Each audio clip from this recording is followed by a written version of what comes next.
Saudara-saudara yang berkumpul dalam kesempatan ini, kita saat ini adalah memperingati 3 tahun kepergian para mendiang tersebut. Tanpa terasa ya, kita melewati 3 tahun tanpa keberadaan mendiang ataupun beliau.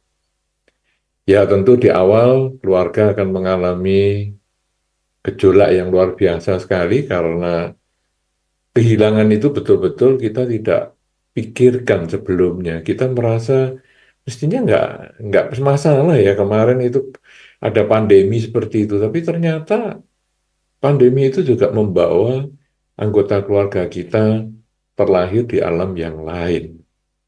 Karena itu kita sudah melewati masa-masa upacara yang demikian cukup berat ya bagi kita.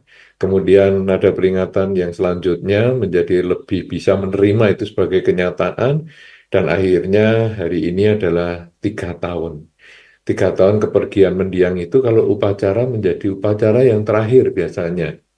Karena nanti tahun-tahun selanjutnya kita hanya memperingati sekali saja. Jadi kalau dulu kan ada upacara 3 hari, 3 hari meninggal, kemudian ada 7 hari, ada 40 hari ya, dan ada setahun. Nah kemudian kalau sudah 3 tahun itu biasanya kemudian upacaranya ya sudah rutin nanti per tahun begitu. Kenapa? Karena dalam tradisi dianggap bahwa kalau sudah 3 tahun itu orang sudah lebih bisa menerima perpisahan ini sebagaimana adanya. 3 tahun itu ada dua hitungan ya. Saya belum tahu apakah keluarga menggunakan hitungan yang mana. 3 tahun itu kalau secara tradisi sebetulnya adalah 24 bulan ditambah satu. Jadi 25 bulan sejak mendiang meninggal. Itu 25 bulan, jadi dihitung 2 tahun lebih sebulan. Kemudian yang kedua, itu 3 tahun sungguhan. Jadi misalnya mendiang meninggal 27 Juli misalnya. Nah ini kemudian 27 Juli 2021. Nah, kemudian 3 tahunnya adalah 27 Juli 2024. Nah, sepertinya sih keluarga menggunakan yang 3 tahun persis, tapi sebetulnya bisa juga 25 bulan. Yaitu secara tradisi seperti itu. Kenapa demikian? Karena ini sebetulnya adalah melewati satu proses yang metode empiris, bagaimana seseorang itu bisa menerima kesulitan perpisahan dengan orang yang kita sayangi itu bisa berapa lama. Nah, ada yang baru 3 hari sudah bisa terima itu sebagai kenyataan. Ada yang butuh waktu 100 hari baru bisa terima sebagai kenyataan. Nah, ada yang 2 tahun, ada yang 3 tahun. Nah, biasanya setelah 3 tahun itu kita lebih mudah menerima kenyataan. Karena ketika kita kehilangan orang yang kita cintai, atau kita kehilangan barang yang kita sayangi, hal-hal yang kita cintai, ya kalau di dalam Dhamma kan dikatakan, kenapa sih hidup ini berisi ketidakpuasan? Karena ketidakpuasan itu muncul akibat kita berpisah dengan yang dicinta dan bertemu dengan yang tidak kita suka. Sebetulnya berpisah dengan yang dicinta dan bertemu dengan yang tidak kita suka itu hanya selembar telapak tangan kita yang dari baliknya saja. Jadi misalnya, saya sayang dengan orang tua saya sayang dengan pasangan hidup saya. Tetapi kemudian saya harus berpisah dengan orang tua saya harus berpisah dengan pasangan hidup saya. Artinya saya berpisah dengan yang saya cintai. Karena berpisah dengan yang dicintai, otomatis bertemu dengan yang tidak disuka. Yaitu apa? Berpisah dengan yang dicinta tadi, itu adalah yang tidak disukai. Ya, perpisahan itu. Nah, hal ini bagi kita yang belum mencapai kesucian, masih belum bisa menyadari bahwa hidup itu adalah berubah, masih terjadi kekotoran batin, kita menolak hal itu. Ya, kita protes. Menolaknya gimana? Menolaknya itu adalah, loh, kok bisa meninggal? Ya, itu kalau orang yang meninggal, orang yang kita sayangi. Tapi juga benda juga bisa. Misalnya kita barusan beli HP, kemudian HP-nya jatuh, rusak. Loh, kok rusak? Jadi kita pertama adalah menolak. Tidak mau menerima ini sebagai kenyataan. Kemudian setelah kita tidak mau menerima sebagai kenyataan, gimana ini? Oh, memang kenyataannya kita sudah berpisah, emosi yang muncul. Jadi kita ini nggak terima. Kalau tadi kita menolak, kalau ini kita ada emosinya ya. Jadi saudaraku itu kan sudah banyak sembahyang, pasangan hidupku sudah banyak sembahyang, ayahku sudah banyak berdoa, sudah banyak berbuat baik, kok ya masih bisa meninggal? Jadi kita kadang-kadang pada saat proses kemarahan ini, kita kadang-kadang kemudian mengambil keputusan yang drastis. Sudah, kalau gitu aku nggak percaya lagi sama kebajikan apa itu. Buktinya juga orang tua saya meninggal, buktinya pasangan hidup saya juga meninggal, padahal mereka banyak berbuat baik. Jadi kita menolak. Tapi biasanya penolakan itu kemudian kita dikasih ketenangan sama teman-teman. Sudahlah, cobalah, ya kita diterima ya bahwa memang pasangan hidupnya sudah meninggal, ya ayahnya sudah meninggal, atau nih babe yang kamu sayangi ini sudah rusak, sudahlah. Nah, menolak, emosi, sekarang balik. Sudah mulai turun lagi, terjadi penawaran, yaitu ya saya sih bisa terima ya, memang dalam kondisi kemarin ini pandemi, banyak yang meninggal. Ya saya juga tahu orang tua saya sebagai manusia ya bisa meninggal. Saya juga tahu pasangan hidup saya orang yang hidup itu ya bisa meninggal. Saya juga tahu hukum ketidakkekalan, ada HP ya bisa rusak. Saya ya tahu. Tapi ya jangan terlalu cepat lah. Ya saya belum terlalu kumpul lama loh dengan pasangan hidup. Saya belum bisa membahagiakan orang tua saya. Saya belum bisa memanfaatkan HP saya ini secara maksimal. Kalau bisa ya mestinya lebih lama lah. Nah, jadi yang tadi nolak, emosi, dan akhirnya kalau bisa jangan sekarang lah. Tapi endingnya kan memang sudah ditinggal orang yang dicintai. Ya ditinggal dengan kerusakan HP-nya. Nah, itu akhirnya kita mulai stres. Waduh, gimana ini melanjutkan hidup saya ke masa depan ini? Nggak punya orang tua, nggak punya pasangan hidup, HP rusak, harus beli lagi. Gimana ini? Stres. Nah, kemudian setelah masa stres itu lewat, akhirnya bisa diterima. Ya sudahlah, memang namanya orang tua. Ya gimana pun ya, entah jalan dari sakit, entah jalan apa, akhirnya toh ya meninggalkan kita juga. Demikian pula pasangan hidup, entah pasangan hidup yang meninggal duluan atau saya yang meninggal duluan, ya pastilah hidup ini meninggal. Ini mulai bisa terima. HP juga sama, nah ini HP-nya ya mungkin bisa rusak duluan, atau malah saya yang bosan duluan sama HP, sampai akhirnya saya ganti dengan HP yang baru. Nah, ini kita sudah mulai bisa terima. Proses ini butuh waktu. Dan menurut para leluhur kita, waktu yang diperlukan mulai dari kita menolak kejadian yang menyakitkan itu.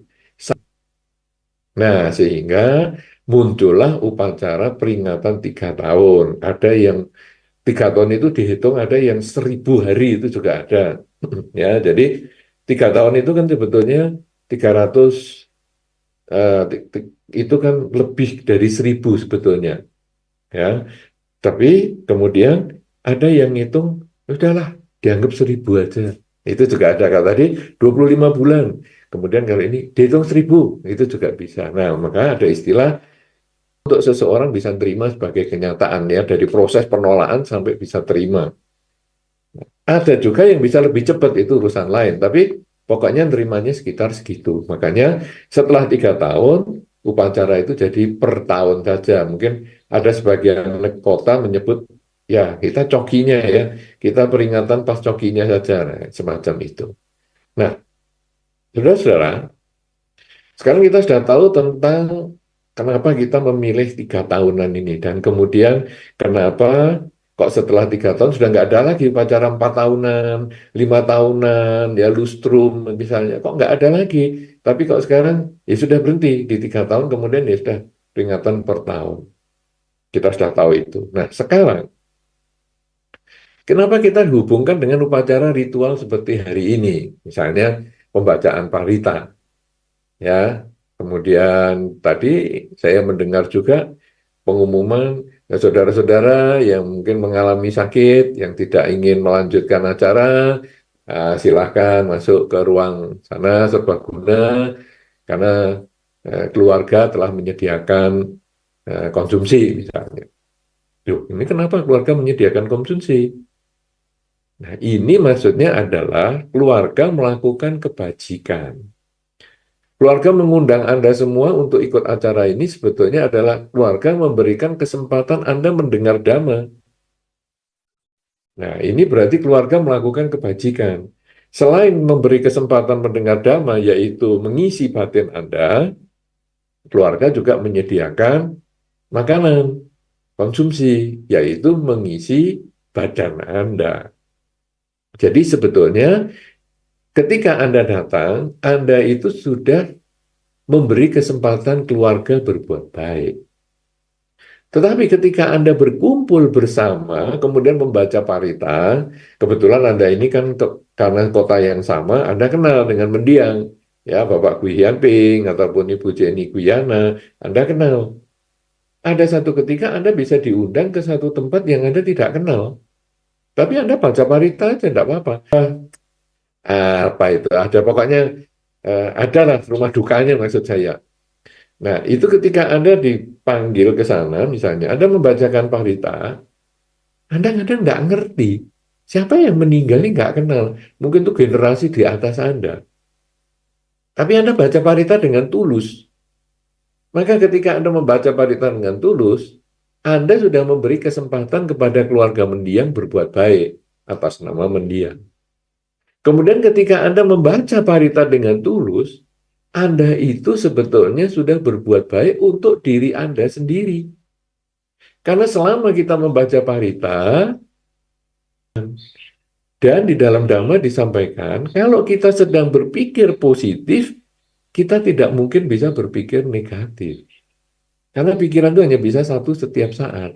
Sama dengan kita sekarang, posisi badan kita ya. Kalau Anda sedang duduk, tidak bisa Anda sambil berdiri. Kalau Anda sedang berdiri, tidak bisa sambil berbaring. Kalau Anda sedang berbaring, tidak bisa sambil berjalan. Fisik Anda hanya bisa satu setiap saat. Itu mudah ya Anda lihat ya. Oh sekarang duduk. Bisa nggak duduk sambil berdiri? Nggak bisa. Begitu juga posisi-posisi yang lain. Anda duduk ya duduk, berdiri ya berdiri. Nah, secara mental, batin kita ternyata juga sama. Kalau saya sedang berpikir baik, saya pada saat itu tidak mungkin berpikir yang buruk.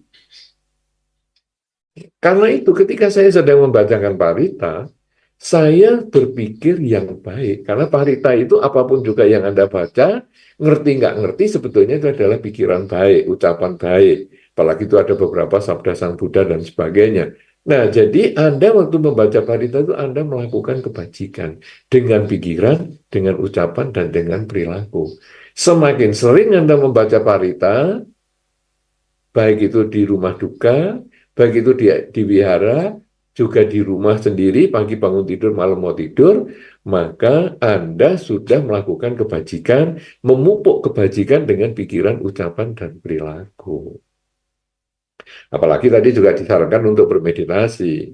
Nah, meditasi itu juga berpikir yang baik. Tadi disarankan untuk misalnya mengucapkan semoga aku bahagia, semoga semua makhluk bahagia.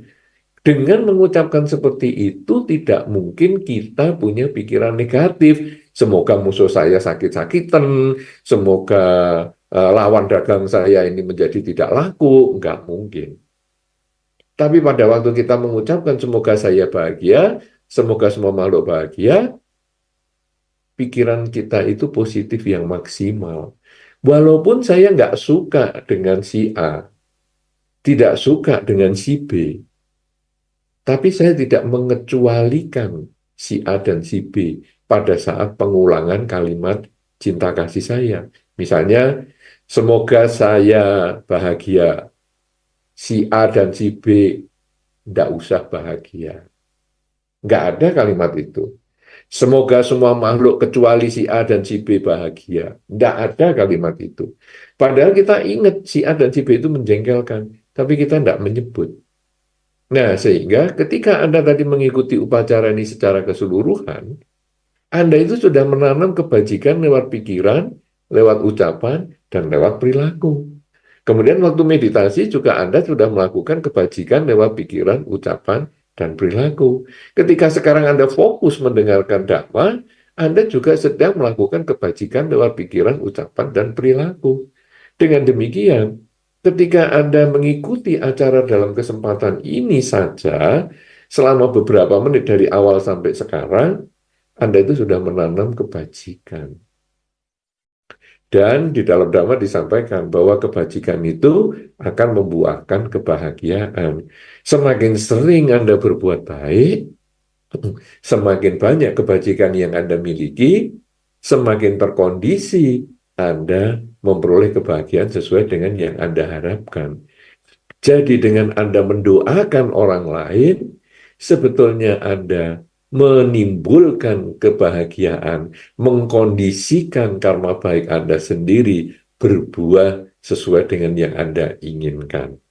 Nah, oleh karena itu saudara-saudara, kalau sekarang Anda punya kesempatan membaca parita di rumah, lakukan. Pagi bangun tidur, malam mau tidur. Katakanlah Anda membaca paritanya pendek lah. Hanya Buddha Nusati, Dhamma Nusati, Sangha Nusati, dan Sajakiriya. Itu hanya 10 menit. Tapi kalau 10 menit pagi bangun tidur sama malam mau tidur, berarti Anda tuh punya waktu 20 menit setiap hari. Dan kalau Anda lakukan itu selama 1 bulan, berarti katakanlah 30 hari. 20 menit dikali 30 hari, itu 600 menit. 600 menit itu kalau dibagi 60 menit menjadi jam, itu Anda menjadi 600 dibagi 60 menjadi 10 jam. Jadi dalam 1 bulan Anda punya waktu 10 jam untuk fokus berbuat baik lewat pikiran, ucapan, dan perilaku. Hanya nyicil tiap pagi bangun tidur, malam mau tidur 10 menit. Dalam 1 tahun, 10 jam kali 12, 120. 10 tahun Anda lakukan, 1.200 jam. Sudah berapa hari Anda bisa melakukan kebajikan seperti itu? Padahal kalau kita nggak membaca parita seperti sekarang, kadang-kadang pikiran kita bisa aneh-aneh. Bisa yang bagus muncul, bisa yang buruk juga muncul. Tapi dengan hanya mengkondisikan 10 menit pagi bangun tidur dan malam mau tidur, 1 tahun, 2 tahun, 10 tahun, banyak sekali kebajikan yang sudah kita lakukan. Apalagi ditambah dengan meditasi dan sebagainya. Karena meditasi pada saat kita mengucap misalnya tadi, semoga semua makhluk bahagia, dalam 10 menit misalnya, atau 15 menit, maka pikiran kita mengisi dengan kebajikan sebanyak itu juga. Kalau semua kebajikan itu berbuah kebahagiaan, maka dengan modal hanya membaca parita dan meditasi saja, seperti yang Anda lakukan pada kesempatan ini dalam rangka peringatan 3 tahun mendiang Bapak Gui Yanping dengan Ibu Jenny Guyana ini, Anda sudah melakukan kebajikan yang mengkondisikan kebahagiaan untuk hidup Anda sendiri. Dan kalau Anda bisa mendukung keluarga Anda juga berbuat baik yang sama, maka Anda mengkondisikan keluarga Anda bahagia. Di dalam Dhamma, mencapai kebahagiaan itu banyak cara. Berbuat baik dengan kerelaan, kemoralan, dan konsentrasi itu bisa dilakukan. Tapi hanya dengan membaca parita ini pun bisa kita lakukan. Oleh karena itu, saudara-saudara, kalau kita sudah memahami seperti ini, setiap kali kita ada kesempatan diundang membaca parita, ayo kita jalan. Karena inilah kesempatan saya berbuat baik. Apalagi selain saya melakukan kebajikan sehingga keluarga punya kondisi untuk berbuat baik, karena saya datang, sehingga keluarga bisa lebih banyak punya karma baik karena saya ikut membantu mendengarkan dhamma, menambah orang yang mendengarkan dhamma. Saya juga bisa menikmati konsumsi yang diselenggarakan oleh keluarga, berarti keluarga tambah kebajikan lagi. Kemudian saya juga sudah membaca parita, berarti saya sudah berbuat baik. Apalagi kalau mendiang terlahir yang di alam yang bisa menerima pelimpahan jasa kita. Jadi kalau mendiang itu terlahir di alam yang bisa menerima jasa kita, dia melihat kita sedang membacakan parita untuk beliau, dia melihat kita berbuat baik atas nama beliau, beliau berbahagia, terkondisi bahagia di kondisi untuk mendapatkan atau melakukan kebajikan lewat pikiran. Sehingga ketika sudah cukup karma baiknya lewat pikiran yang beliau miliki, mendiang miliki, maka akhirnya mendiang terlahir di alam yang lebih baik.